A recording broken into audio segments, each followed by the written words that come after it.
You talking down on us, we live it up. You talking down on us, we live it up. You talking down on us, we live it up. I'm talking way up, way up. I'm talking way up, way up. I'm talking way up, way up. I'm talking way up. We are in Studio B with your day-to-day Cougar Sports play-by-play. Jerem Jordan alongside Shep. Let's bring in KFORD of KFORD Ratings as our first guest for the day. Talk about some numbers that he's seeing with BYU and teams in the Big 12. So, Kelley, thanks for joining the program. Welcome to the show. Hey, Jerem, Jason, thanks so much for having me. I'm excited to be here and talk some BYU. Okay, we don't like all of these numbers, but let's talk about them because BYU certainly first year in the Big 12, trying to navigate it. We've had expectations low. These numbers certainly validate those. What are some of the numbers that you've computed and what you think BYU will do this first year in the Big 12? Yeah, so BYU's making a big jump coming into the Big 12, as you all know. It's an exciting time for the program, for the institution, but I do think it might be a little bit of a rocky start as they get going into Big 12 play. My number is currently projecting BYU to be right around 60 in my power ratings, and I think we'll get into a little bit of how I compute those. This is going to be a pretty good offense, though, a top 40 offensive unit. My concern with BYU is really the defense. I currently have them in the mid-80s, projecting in terms of defensive efficiency. So when you're playing in the Big 12 and you're playing against all those high-profile offenses, my numbers have BYU playing the 14th most difficult aggregated offense. So if you look at all the offenses that BYU is playing and compare that to what all the other offenses that every other team in FBS is playing, it's the 14th most difficult schedule against opposing offenses. So that defense is the cause for concern for me. Looking at about 4.8 average wins. So it could be tough, but my numbers do miss from time to time. And I hope for everyone's sake here in this show that I'm wrong on BYU. Well, Kelley, you touched on it a second ago. What goes into these numbers? Because I realize, everybody kind of has their own way of doing this, and some things are weighted heavier than others. So how do you come to your numbers? Yeah, for sure. And so there's a lot of people out there that do the power ratings, as you mentioned there. I really modeled my stuff after Bill Connolly, who does SP Plus, and Brian Fremeau, who does FEI. So those are kind of the two folks that I used as I got going in the space a handful of years ago now. So we're in the preseason right now. So preseason versus in-season is very different. But to generate the preseason numbers, I'm really looking at three things. Returning production. So who do you have coming back? And I capture transfers in and out in that calculation. It's become increasingly difficult in recent years with the increased usage of the transfer portal as well as the one-time free transfer. And then also you throw on top of that the COVID year of eligibility where 2020 didn't count. So trying to figure out just who's coming back and where are they landing out of the portal has become its own exercise. But that's the biggest chunk. And then after that, I also use a weighted 4-year recruiting average. So how well has your team replaced talent that it's lost from the recruiting ranks in the last 4 years? And also your recent KFORD ratings. So it's weighted again, your most recent 4 years of year-end KFORD rating. How does that compare relative to everybody else nationally? So that's how I get my preseason numbers. Of course, once we get going in the season, the preseason component gets devalued, deweighted, and phased out as we replace it with in-season data, which of course is where we want to be as we're actually playing the games. Which is the point of all of this, but hey, it's May 24th. We got to talk about something. We love it. I love the numbers. So talk to us about, you have 26% chance of winning 4 games, 27% chance of winning 5 games, and then bowl eligibility, which is what we're calling for. Hey, get to a bowl game, that would be good enough, is 28%. How do you feel about, I guess, the Cougars' chances of doing that? Because that number to us maybe feels a little low. We're thinking more kind of 50 to 70% chance. Yeah, so what I'm able to do with my power ratings is generate a projected line for each game involving FBS and FCS teams. New this year, I have some rough FCS estimates that I can put in there and help create projected lines for all games involving an FBS team. And so from that, I'm able to generate a expected win probability for every single game. So when you look at the totality of BYU's schedule this year and how it all lays out, that's how you get to those percentages that you referenced, and it can be found, BYU's dashboard can be found on my website at kfordratings.com. That's what I'm looking at over here on another screen as my eyes wander away. But yeah, 27% chance for exactly 5 wins is the single greatest expected outcome in terms of singular wins, win totals, but a 56% chance to win 5+, and then you get to that 28% chance to win 6+. And the reason for that really is for BYU, you start the year week 1 at home to Sam Houston. I've got you as big favorites in that. Favored by 23 points. That's a 95% expected win probability. Then you got Southern Utah coming in the next week. 39 is the line there for me, a 99% win probability. The problem for BYU is that after that, my numbers actually don't favor the Cougars at any single game the rest of the way. Now, you're not going to lose every single game that you're an underdog in. We know that. So my numbers are expecting, on average, about 3 more wins from the schedule after that. But every single game, as it projects right now, after week 2, I actually have BYU as an underdog right now. That could change, of course, as we get going in the season and we phase out the preseason information with the in-season data. Maybe BYU's playing at a higher rate, a higher efficiency than I expect. And those numbers are, of course, subject to change as we get going in the season. You know, obviously, when you're doing this for a conference, each team's going to have its own individual variables, which is what we talked about in terms of what they bring to the table. Where do the other schools that are in the same situation as BYU that are making this jump into the P5 level, where do they stand in comparison to what you have for BYU?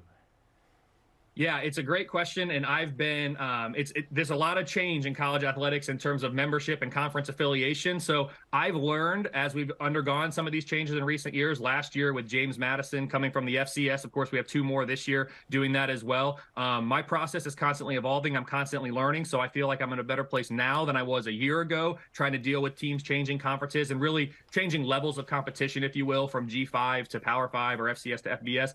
But the other 3 newcomers to the Big 12, UCF is projecting as the best team in my power rating set right now of these 4. I currently have them power rated in the mid-30s. Offense is a top 40 unit. Defense is a top 50 unit. They have a 90% chance to go bowling by my number. 7.4 is the expected wins. Then you've got Cincinnati, who's really helped by a really weak schedule, if I'm being honest.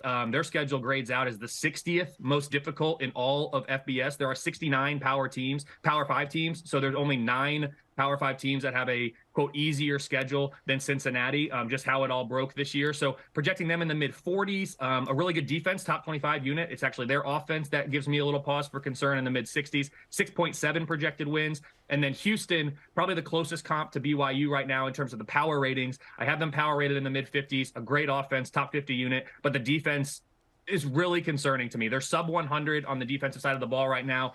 I think they could really struggle to stop opposing offenses in the Big 12 this year. I'm looking at 5.3 projected wins for Houston, and they have a 44% chance by my numbers to go bowling this year. We're talking to Kelley Ford of KFORD Ratings, college football numbers guy. Okay, this is interesting because when you project something, Texas and Oklahoma are always going to be considered near the top, even though Texas hasn't done a ton and hasn't won the league the last couple of years. Texas is back, right? But they're always talented, right? Those recruiting classes are ridiculous. Oklahoma is always what seems like on the fringe, but last year was a struggle in first year under Brent Venerables. Then there was TCU, came out of literally nowhere to go to the national championship game. What are you thinking kind of shakes out in the Big 12 this year? I can promise you both that nobody dislikes the fact that Texas and Oklahoma end up high in my power ratings more than me. The amount of time that I have to spend on Twitter, and I've honestly stopped over the years, but trying to defend the numbers and what they say about these teams. When you think about what goes into the power ratings that I talked about earlier, specifically in the preseason, the 3 inputs that go into there, Texas and Oklahoma grade out very well in those 3 things. Texas has been a habitual underachiever for the last decade. Oklahoma, of course, had a down year last year under a new coaching staff. I expect Venables to get things going there in Norman sooner than later, and they need to because they're getting ready to make the jump to the SEC, right? But for this year in particular, I'm really excited about the Big 12 membership. I personally think Texas and Oklahoma belong in the Big 12. I think they should stay in the Big 12. I work in college athletics full time, so I need to be careful about what I say, but I think that's the way it's meant to be. I'm disappointed they're going to the SEC, but I'm excited for this year. Texas, Oklahoma grade out on top for me for the reasons we just mentioned. We'll see if it actually pans out. I have been known to say Texas is back before. It hasn't worked out. Again, they're a top 10 team for me coming into this year. Oklahoma, a top 15 team. You mentioned TCU. Last year, they did come out of nowhere. They were my number 1 overachiever in all of FBS last year. My numbers going into last year projected 6.4 wins for TCU, of course, in the regular season. Of course, they go undefeated, 12-0, make the 12 championship game, make the CFP. And so they were the number 1 overachiever by my numbers. If we're looking for, I have them this year projected 3rd in the Big 12. If we're looking for a team that might do something similar this year, Oklahoma State reminds me a little bit of TCU based on where they are currently power rated and where TCU was last year. I'm not predicting that Oklahoma State's going to go on a run and make the Big 12 championship game, make the CFP. I'm looking at, maybe 5th in the Big 12 in terms of the standings. I have them power rated in the mid-30s, but you look at that schedule, it's 64th most difficult. So it's even easier than Cincinnati's. And I talked about how easy theirs was. So I think the schedule sets up in such a way that Oklahoma State might have a chance to maybe make some noise. They missed Texas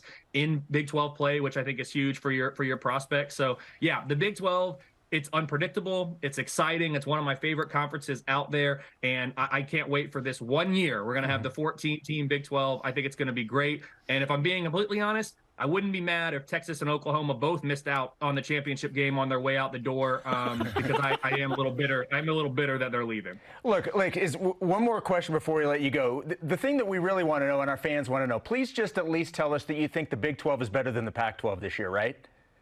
Oh, not just this year. They have been for quite some time. The Big 12 is a very strong conference.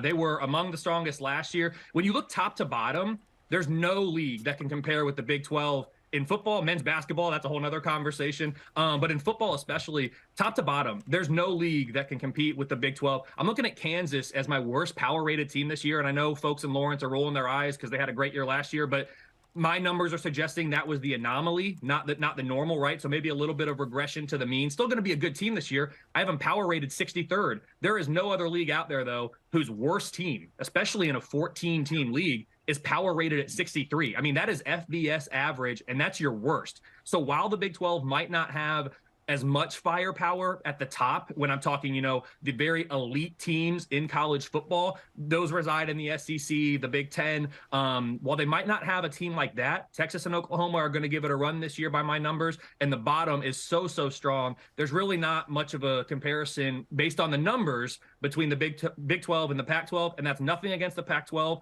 I like the Pac-12 as well, but the numbers suggest the Big 12 is the clear favorite. I'm a little salty at the Pac-12 too, or USC and UCLA for similar reasons. So I wouldn't be mad if those teams missed out on the Pac-12 championship this year either. But yes, the Big 12 is absolutely one of the strongest conferences in college football, and it's because top to bottom, there's not a bad team. Kelley, tell me how you really feel. No, that was good stuff. We appreciate the time. Of course, check your stuff out on KFORDratings.com. Kelley Ford, thanks for coming on the program. Jerem, Jason, I really appreciate it. Good luck with everything. Look forward to seeing BYU this year in the Big 12. Thanks, Kelley. Thanks, Kelley.